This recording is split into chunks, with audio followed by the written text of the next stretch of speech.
Bon, apparemment vous préférez une vidéo où je montre l'installation pour dormir. Donc je vais mettre en place le setup. J'ai choisi un endroit pas trop mal. Là on est tranquille. Allez, je vous montre ça, c'est parti.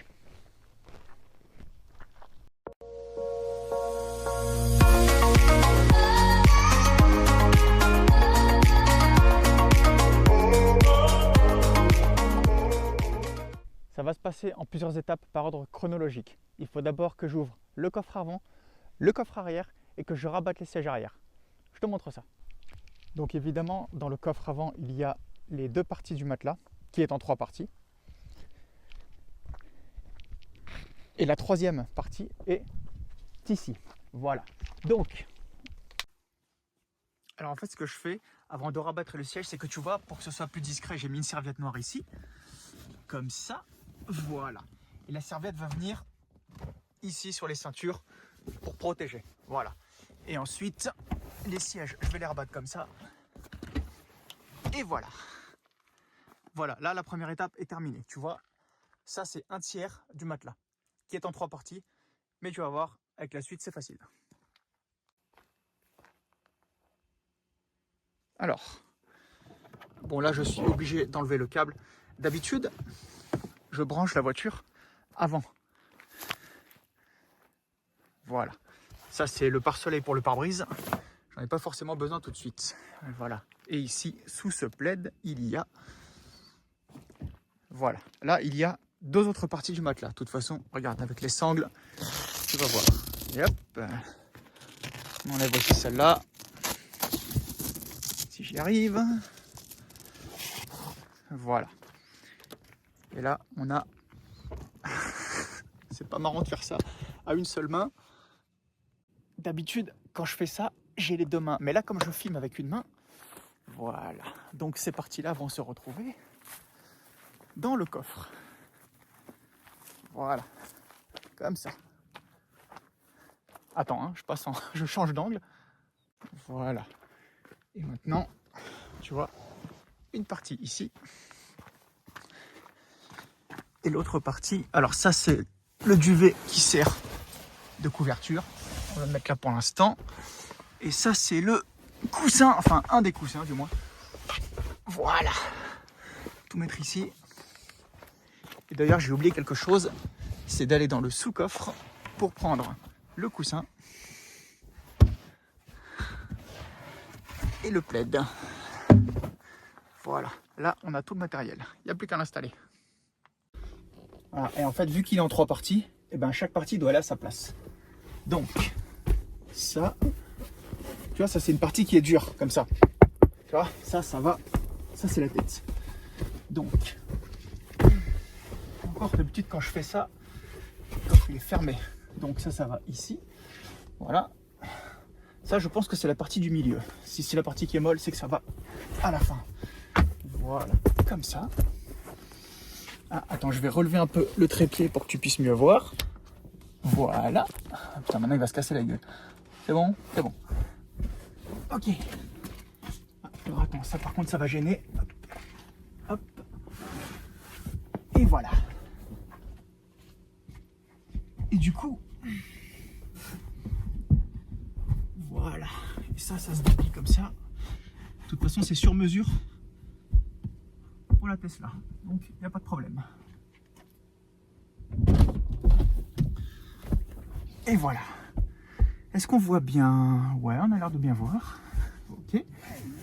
Et après, il n'y a plus qu'à mettre le plaid par-dessus.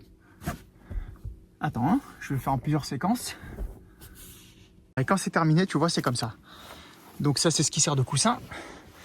Et le duvet, en fait, il sert de couverture. Bon, de toute façon, il est cassé parce qu'il ne ferme plus. La fermeture est cassée. Mais voilà. Et je te jure que là-dessus, je dors mais trop bien. Mais vraiment. J'ai même du mal à me lever parfois. Voilà l'installation. Quand c'est terminé. Alors après, bien sûr, j'ai aussi des occultants que je peux mettre. Tu vois, regarde, ça. Je peux le mettre ici. Comme ça. Et ça, c'est prévu pour aller sur la vitre. Et ça se met comme ça. Enfin, évidemment, il faut que la porte soit fermée. Voilà. Tu vois? Donc ça, c'est un pare-soleil pour la vitre arrière. Et là, comme je t'ai montré tout à l'heure, il y a le pare-soleil pour le pare-brise. Et sous le tapis, là-bas en bas, il y a les pare-soleils pour les vitres latérales. Bon, j'ai bien fait de me dépêcher de faire la vidéo parce que il commence à pleuvoir. Voilà. Donc après, évidemment, il faut que je range le câble dans le coffre avant. Bon, je t'avoue, j'ai un peu sacrifié les affaires pour te faire la vidéo parce que putain, non, tout est trempé. Mais bon, c'est pas grave, ça sèchera. Voilà. Voilà, comme ça. Et voilà. Allez, c'est reparti. À partir de là, par contre, il est sûr qu'avec une voiture électrique et ce mode de vie, bah, ça complique un peu les choses. Parce que la plupart du temps, il faut que la voiture soit branchée la nuit. Et ce qui veut dire indirectement que je ne peux pas me placer n'importe où. Je peux me placer que... alors, si je veux charger la nuit, hein, évidemment. Mais si je veux me charger la nuit, ça veut dire que je suis restreint par les emplacements où sont les chargeurs. Et la plupart des chargeurs, on va dire 90% des chargeurs, allez, 80-85% on va dire, je ne veux pas être de mauvaise foi, la plupart des chargeurs sont au bord de la route. Au bord de la route, c'est-à-dire là où c'est le plus bruyant. Alors évidemment, les chargeurs n'ont pas été mis là pour que les gens dorment dans leur voiture, évidemment, ça c'est normal. Mais après, je connais des endroits stratégiques sur mon secteur, dans les Alpes-Maritimes, où je peux aller régulièrement dans ces endroits-là où je suis sûr de très bien dormir. Parce que même si je vis dans ma voiture et que je dors dans la voiture tout le temps, je suis très attaché au sommeil. Le sommeil, c'est vital, ça répare le corps, ça régénère, ça reset. Le sommeil, c'est très important. Après, il y en a qui dorment très bien en ville et que les bruits qu'il y a tout autour et tout ne les dérangent pas. Moi, c'est pas possible. En tout cas, c'est sûr, c'est pas possible. Donc, le fait d'avoir une voiture électrique, ça complexifie les choses. Mais heureusement, c'est une Tesla, ce qui fait que j'ai le mode camping. Et ça, c'est quand même un sacré avantage. Après, il existe d'autres solutions, hein, mais bon, j'ai pas beaucoup de place dans la voiture, c'est le modèle 3. Là, on n'arrête pas de me dire, et on me rabâchera encore, même si je l'explique pendant un quart d'heure, on va toujours me rabâcher que le modèle Y c'est meilleur. Oui, la modèle Y c'est meilleur, oui. Sauf que cette voiture, je ne l'aime pas. Je la trouve moche. Ce n'est que mon point de vue.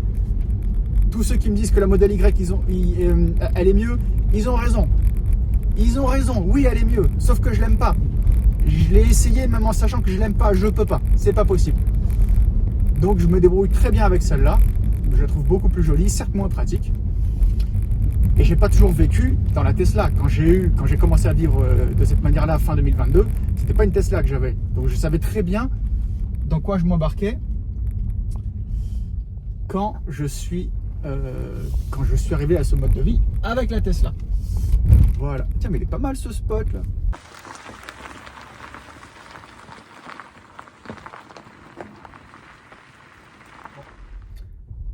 Ça y est, j'ai fini la pause. Maintenant, je vais te montrer comment je sélectionne un bon emplacement pour dormir. Là, on est à la campagne, donc oh, regarde ce qui passe.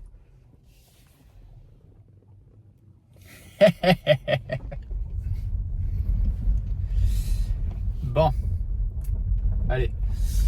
Donc, je disais, qu'est-ce que je disais? Qu'est-ce que je disais, dis-moi? Ah, t'as pas écouté. Non, je disais que oui, je vais te montrer comment je sélectionne un bon endroit pour dormir. Et vu qu'on est à la campagne,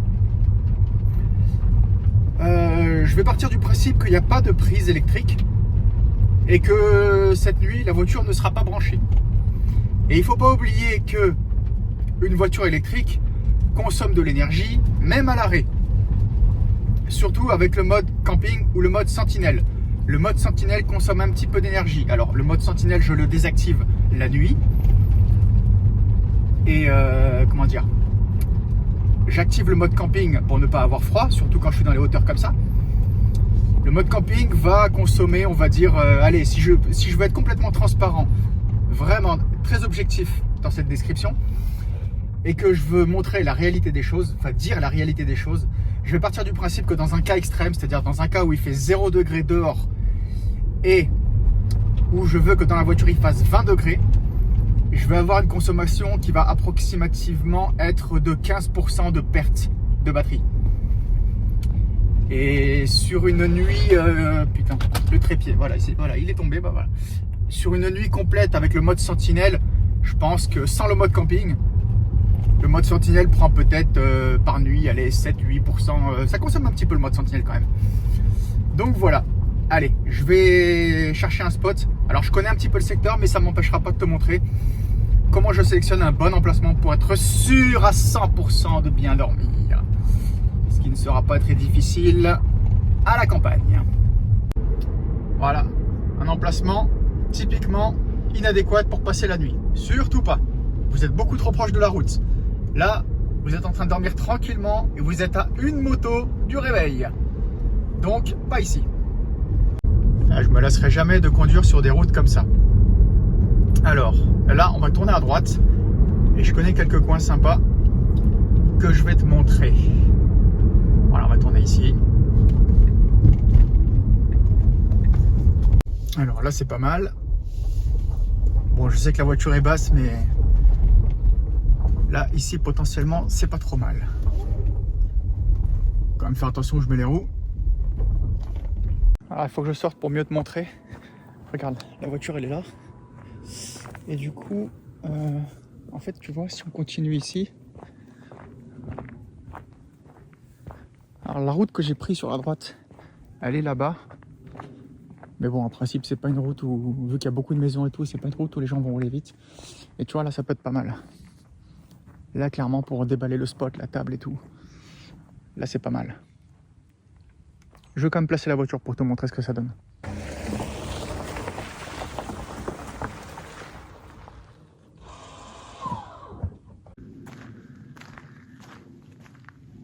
Bon, ça penche un tout petit peu sur la gauche, mais c'est pas trop gênant, ça va. Donc là, c'est typiquement un endroit où la nuit, la température risque de descendre vers les 0 degrés, voire moins en plein hiver.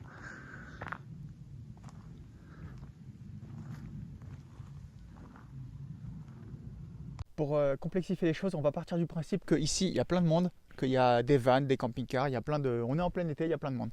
Et que du coup, il faut trouver un autre emplacement. Parce qu'on veut être un petit peu plus isolé, disons. Donc, je vais aller vers un autre emplacement. Voilà, encore un exemple. Donc là, tu as la route qui est ici. Tu vois, en fait, on n'est pas très très loin de l'autre endroit tout à l'heure. On est juste un petit peu plus loin. Donc la route, elle part ici. Et elle va jusque là-bas. Par contre, attention, quand il y a des grosses pierres comme ça, surtout moi qui avais une voiture qui est basse, on va la mettre sur le côté. Voilà. Alors, c'est pas mal. Qu'est-ce que t'en dis? Et avec un peu de chance, tu peux même grimper. T'es chaud?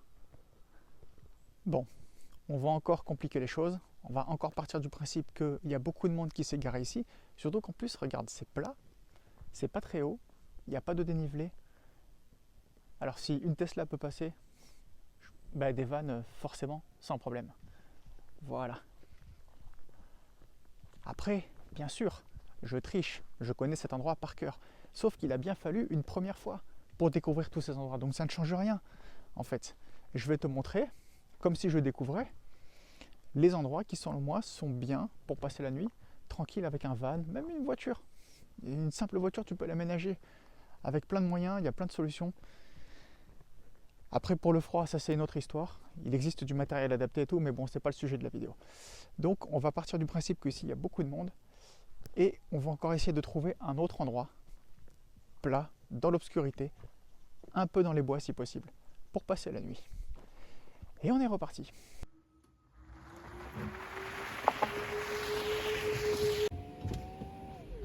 Alors là, ça pourrait être pas mal. Par contre, avec le dénivelé, c'est même pas la peine. Mais ça aurait pu. Le prochain endroit où on va, je ne l'ai encore jamais essayé. Mais je serai prêt à le faire si l'occasion se présente. Parce que je sais que c'est vraiment top. Là, j'y suis presque. En fait, il y en a même deux. Il y en a même deux, je vais te les montrer. Oh là, regarde comme ils sont bien, eux. En fait, t'enlèves toutes les plantes, t'enlèves tout ce qui est végétation et c'est bon, t'es sur Mars. Hein. Là, par contre, ça sent les chèvres. Alors, je sais pas d'où ça vient, mais putain, ça sent vachement fort là. Tu sens pas? Voilà, ici c'est pas mal. Tu vois, là tu peux passer là. Voilà. Et là tu peux te mettre là-bas derrière, au fond et tout. Là franchement t'es tranquille. Voilà, ici c'est pas mal. Ici... Oh putain, qu'est-ce que c'est que ce truc? Ah bah tiens, tu vois quand je te disais que ça sentait les chèvres? Les moutons. J'ai dit quoi, chèvre ou mouton? Mouton. Ouais. Bon, ok les gars. Donc l'emplacement, regarde. Tu vois? Attends, je vais sortir et je vais te montrer. Hop. C'est un boucan pas possible, je te dis pas. Regarde. Tu vois ici c'est pas mal. Tu peux te mettre derrière les arbres là-bas. C'est super. T'as pas intérêt à venir passer la nuit ici quand elles sont là. Hein.